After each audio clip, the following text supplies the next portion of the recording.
Hi Year 4. We're going to read chapter 13 today of Street Child, and I want you to listen out really carefully for information about a new character, the one who's just taken Jim, called Grimy Nick. Okay, I thought I'd do it a bit differently today so that you can read along if you want, or you can just listen. So instead of seeing me, you're going to see the text. Jim didn't dare ask where he was going, or whether he would be coming back, or if he could just run back to the cottage to say goodbye to Rosie. He was quite sure that Grandpa would tell her nothing. He imagined her hurrying out to him in the morning with a mug of tea and a chunk of her solid bread, trying the locked door, calling out to him. He imagined Shrimps swinging his bootlaces over his head, dancing in the street without him, waiting. He hung back, wanting to dodge into the shadows and run off, but as if he could read his thoughts, Grimy Nick swung out his arm and grabbed him by the collar. Jim hurried beside Nick, stealing quick glances up at him. Nick never returned his look, but stumped on, his boots sparking now and then where the cobbles were dry. He took him through the narrow, dark alleys that threaded backwards and forwards between wharves. Rats scuttled away from them. Skinny dogs started up from their sleep and settled down again. At last they came to a large warehouse with a row of carts lined up outside and "Best Coals of Cockerill and Co." painted on them, the letters gleaming white out of the gloom. A man was leading a cart horse out of a barn and grunted to Nick. "Thought you weren't coming no more," he said, his voice hollow, still with sleep. "Damn you," said Grimy Nick. "You'd think the worst of the Angel Gabriel, you would." He took Jim round to the front of the warehouse, where it overhung the river, and jumped onto the deck of a lighter that was moored there. It was a flat-nosed boat about 80 foot long. Jim had seen plenty of them working their way backwards and forwards with the tide, loaded up with tons of cargo from the big ships. It had the name Lily painted on its side. It lay in the mud, deep in the stench of the raw sewage that piled against the banks at low tide. "Get on," Nick growled, and Jim jumped onto the narrow combing boards that ran round the side of the boat and looked down into it. Covering one end were planks of wood used for hatchboards, and across these was a long oar. Swinging from the oar was a lantern, casting a dim light into the huge hold, which was piled high with coal. A large yellow-eyed dog rose on its haunches as soon as Jim jumped onto the hatch, squaring itself to leap. A deep growl rumbled from it, and its teeth shone wet. Jim started back from it. Nick swung round, took him by the shoulders and pushed him face down towards the dog. He could smell its sour breath. The dog flattened its ears back and whined. Nick let go of Jim. "Now he's smelled you, he'll never forget you," he said. "Never. He'll know you belong on here, see?" "Yes," whispered Jim. "Which means," said Nick, "that if you tries to run away, he'll be after you, and he'll probably eat you alive. The faster you runs, the faster he runs, see?" Jim nodded again. "So you'd better not try. Just let him taste you to sharpen his smell." He pushed Jim's arm down towards the dog. "Bite!" The dog snapped its jaws so its teeth rested around Jim's wrist. He would have sunk his teeth right in if Jim hadn't held himself steady, though every nerve in him was screaming out. "Leave," Nick said, and the dog sank back onto his haunches again, snarling. Jim nursed his arm. The teeth had just punctured the skin, and little points of blood were oozing there. "He's quite friendly," Nick said, "just as long as you're friendly to me, see?" Jim nodded. He was too afraid to speak. "Well, we'll get along very well in that case," Nick said. He straightened himself up, took hold of his lantern and held it up, swinging it slowly from side to side. High up in Cockerill's warehouse, a shutter opened and a white face peered out. "Don't tell me you're ready," the white face shouted. "If we don't get this load out, we'll have lost tomorrow's tide as well as today's." "I knows that," Nick shouted back. "I've been training my new boy." The white face disappeared and a door opened next to the window. A large wicker basket that was roped to a winch was lowered slowly down, creaking as it came. Nick jumped down into the hold on top of the coals.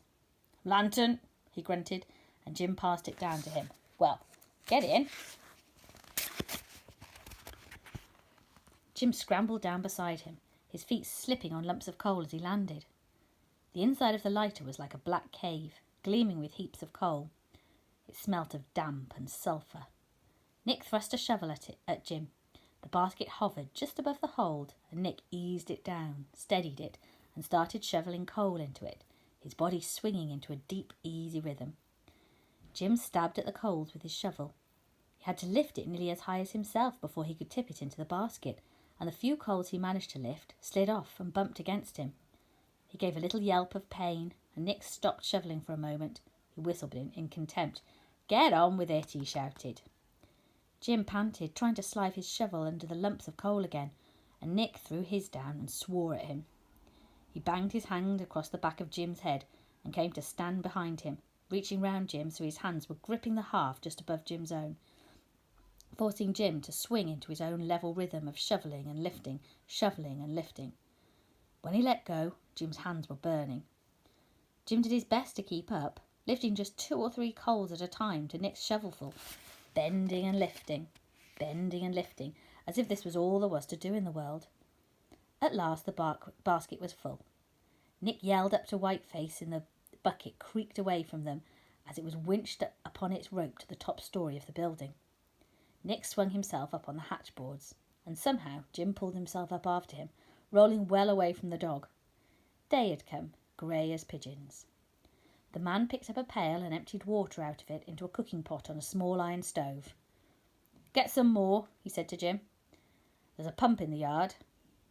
As Jim jumped across the planks of the landing stage, he heard Nick say to the dog, "Watch him snipe." The dog loped after him, skulking round his legs as he ran, nipping his ankles. From the back of the warehouse he could hear the rumble of the coals as they slid down a chute onto the waiting cart. The empty basket creaked down again towards the Lily.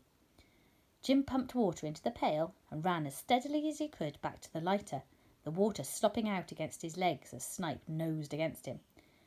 Nick had lit a fire on the stove, and he poured some of the water onto a mess of gruel in the cooking pot.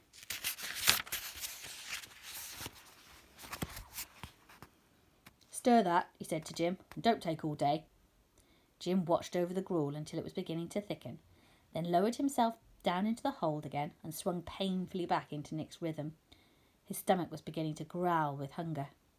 When the next basket was full, they went back up, and Nick ladled the gruel into 2 bowls.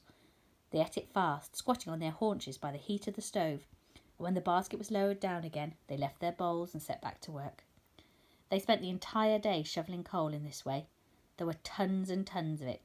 From time to time the white face would appear at the window and shout down to them that the cart was full and they would have to wait for another. At these times they both stretched themselves full length on the hatchboards of the Lily, cold though they were. Jim would fall asleep immediately, or would be kicked awake by Nick, or roused by a shout from Whiteface that the basket was coming down again. His bones seemed to set while he slept. He could hardly kneel or stand, but he was so afraid of Nick and of the yellow-eyed dog that he lumbered up like an old man and hobbled to his job. A long time after dark, Whiteface shouted down that he was going home and they could finish for the day. Jim could hardly crawl by then. His shoulders felt as if they had knots of pain in them that would never undo. Nick put some potatoes in the pot and passed Jim some water to drink. He gurgled it down, then his throat dry and parched with coal dust, and dozed off again until the potato was ready. He ate it clutched in his palm, burning his skin, peeling it with his teeth the way Nick did.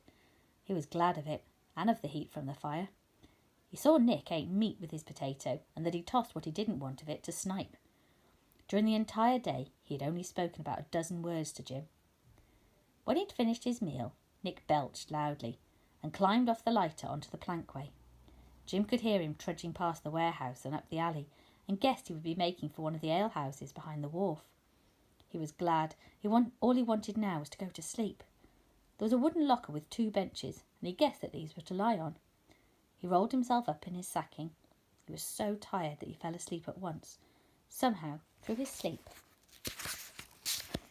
he heard Nick coming back, full of ale and good cheer, saw him tousling Snipe's head and slipping him more meat from his pocket. He didn't take the bench next to Jim, but lowered himself down into the hold of the lighter, and Jim was glad of that too. Far out on the river tugboats hooted. Beside Jim, The yellow dog snuffled into its paws and groaned. When Jim fell asleep again, he dreamt of his first home, the cottage.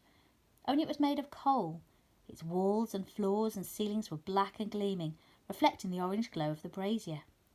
Each side of his mother and father sat with their hands stretched over the fire for warmth.